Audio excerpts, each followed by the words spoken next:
Philippines ban.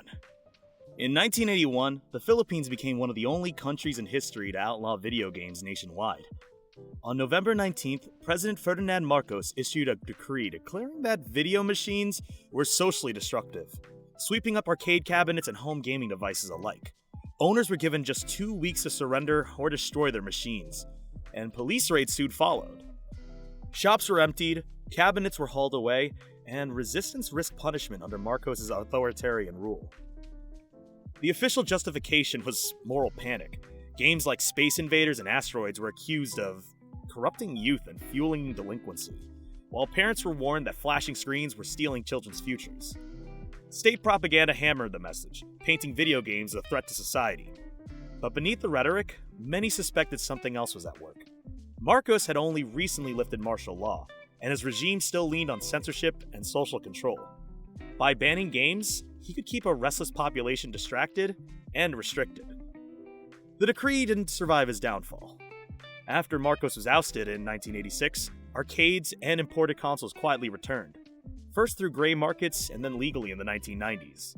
Yet the 1981 order remains infamous, a moment when a government tried to erase gaming from an entire country almost overnight. Thank God, because those Filipino arcades are pretty good. Korea ban.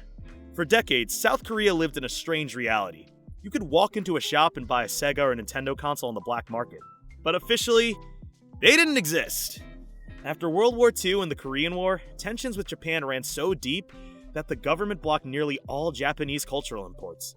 That meant no manga, no anime, no music, and no consoles. The law wasn't aimed directly at gaming, but consoles were swept up alongside everything else carrying a Made in Japan label. This forced a completely different gaming culture to emerge. While kids in the US grew up on the NES and PlayStation, Korean gamers turned to homegrown computers and the arcade scene.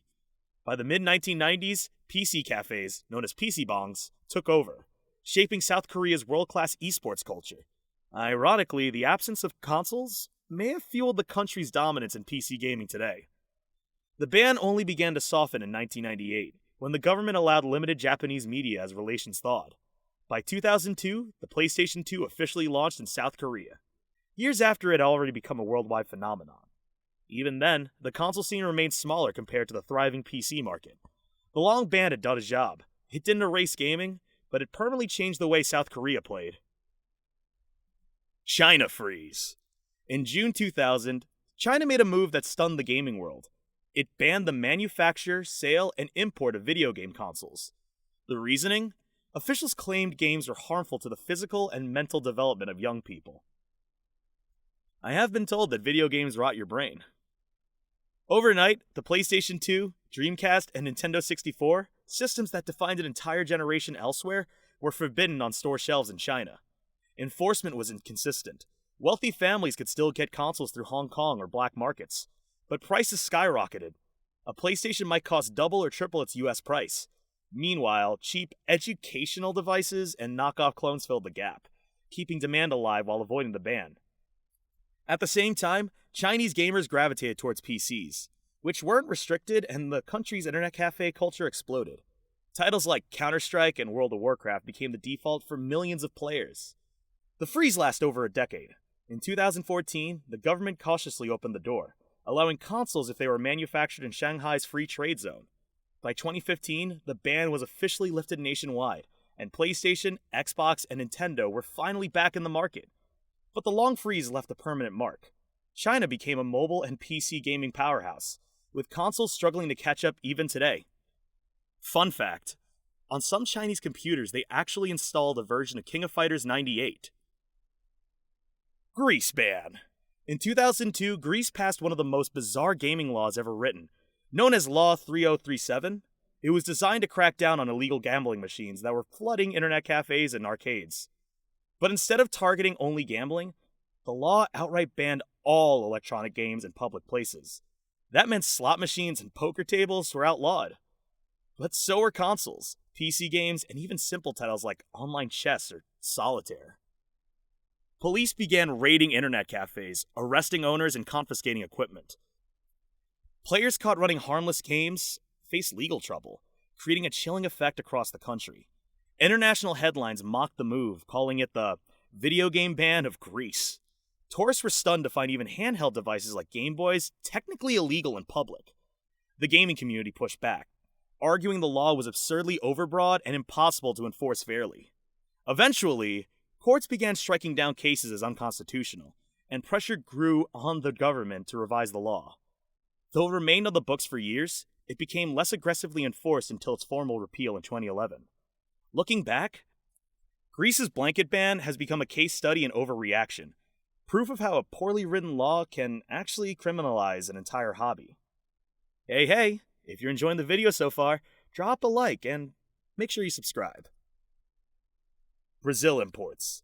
In the 1980s, Brazil's government enforced strict trade policies known as the Market Reserve, designed to protect local tech industry. The side effect was brutal for gamers. Foreign consoles like Nintendo's NES or Sega's Master System couldn't be imported normally, but instead of killing gaming, it sparked one of the strangest ecosystems in the world. Companies like Tectoy legally licensed Sega hardware, while Gradients partnered with Nintendo in the 90s to produce local versions of their consoles. At the same time, countless semi-legal clones flooded the market, ensuring nearly every Brazilian household had access to some kind of system, even if it wasn't the same one kids played overseas. Imports still trickled in through Paraguay and other neighbors, but the prices were outrageous. By the time the PlayStation 4 launched in 2013, actual models carried a sticker price of nearly 3,999 real. Is that what it's called? About $1,850 at the time, putting them far beyond reach for most families. Nintendo eventually suspended operations in 2015, citing these sky-high import taxes. Though they returned later, the damage was done. As a result, Brazil's gaming culture grew in its own parallel lane, shaped by clones, local manufacturing, and piracy. Systems like the Master System and Mega Drive stayed popular long after the rest of the world had moved on, cementing Brazil as one of gaming's most unique markets. North Korea. In North Korea, video game consoles fell under the same laws that criminalize most foreign media. To the regime, PlayStations or Xboxes aren't harmless gadgets. They're contraband that can carry severe punishment. The restrictions tightened even further in 2020, when the government passed the Anti-Reactionary Thought Law, aimed at stamping out outside cultural influence. That doesn't mean consoles are completely absent. Smuggling across the Chinese border occasionally brings in PlayStations or pirated games, but only the wealthy or those willing to take massive risks dare to use them.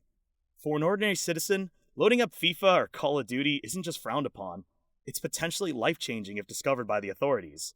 Instead, the state promotes its own safe technology, domestically produced computers and educational software that reinforce state messaging. But those pale in comparison to modern consoles, and underground curiosity persists. Stories circulate of secret gaming sessions, machines passed between trusted friends, and outdated systems being played in complete secrecy. For most North Koreans, though, console gaming remains more myth than reality, an invisible pastime that exists only in whispers and smuggled glimpses of another worlds. Afghanistan. When the Taliban first seized power in Afghanistan in 1996, they banned nearly every form of entertainment. Televisions, music, films, and of course, video games were declared immoral distractions. Public gaming centers disappeared.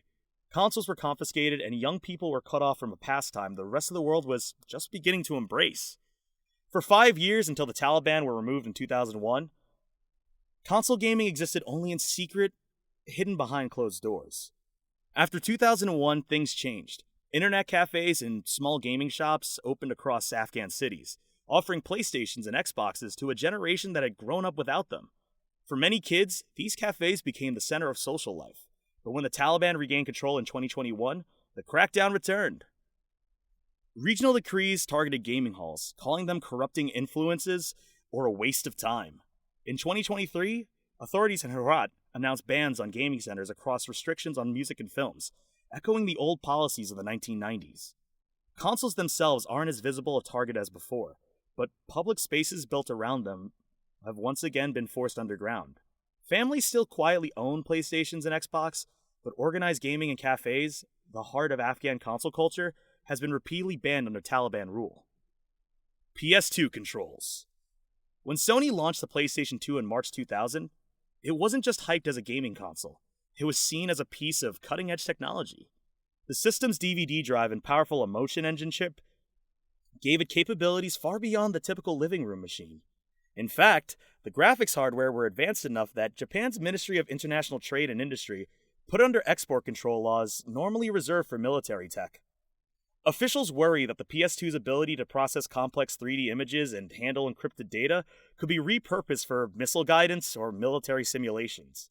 That meant shipping consoles overseas required special export licenses, and initial sales to certain regions were slowed or restricted. Media outlets at the time even ran sensational stories about Saddam Hussein supposedly importing thousands of PS2s to harvest their chips for weapons research. A claim that's never been proven but added to the mystique. In reality, the restrictions were lifted fairly quickly, and the PS2 went on to become the best-selling console in history. But for a brief moment, it was treated less like a toy and more like classified technology. Few other consoles have ever been powerful enough, or controversial enough, to land on a government's control exports list. Iran sanctions. In Iran, video game consoles were never banned outright by local law, but US sanctions effectively cut the country off from official access. For years, Sony, Microsoft, and Nintendo couldn't legally sell hardware or provide systems there, leaving Iranian gamers stuck in a strange limbo. Consoles still appeared in shops, but nearly all of them were brought in through gray markets or smuggled across borders. Prices were inflated, warranties non-existent, and official online support completely missing. The biggest issue wasn't just getting the console, it was getting it to work. PlayStation Network, Xbox Live, and Nintendo's online services don't recognize Iran as a supported region. Players resort to creating fake foreign accounts using VPNs and buying gift cards from abroad just to log in. Payment restrictions make even digital purchases complicated. A teenager trying to buy FIFA points or a new map pack has to navigate workarounds most gamers never think about. Despite the barriers, Iran has a passionate gaming community. Piracy became widespread out of necessity, and local developers emerged with homegrown titles to fill the gap. Still, the sanctions created an environment where console gaming always feels second class, possible, but never fully legitimate or supported. Russia sanctions. In early 2025, video game consoles suddenly found themselves at the center of international politics. As part of a sweeping sanctions package against Russia, the European Union announced a ban on exporting hardware like the PlayStation 5, Xbox Series X, and Nintendo Switch, along with accessories such as controllers. The reasoning went beyond entertainment. Regulators warned that the off-the-shelf game controllers were being repurposed to pilot drones on the battlefield, turning consumer gadgets into tools of war. For Russian players, the ban tightened an already shrinking market. Sony, Microsoft, and Nintendo had pulled official sales back in 2022, but gray market imports kept consoles flowing through third-party sellers. The EU's new restrictions aimed to shut down even those loopholes, making it harder and more expensive to get legitimate hardware. Reports surfaced of skyrocketing prices, long delays, and rising demand for hacked or modified systems. The move highlights how gaming hardware has shifted from being seen as harmless entertainment to potential dual-use technology. What was once a gift under the Christmas tree is now caught in the crosshairs of geopolitics. For Russian gamers, the ban didn't just mean missing out on the latest releases. It turned console gaming itself into another front in an economic war. Hey, you made it to the end! Thank you so much for watching, and let me know your thoughts down in the comments about these bans.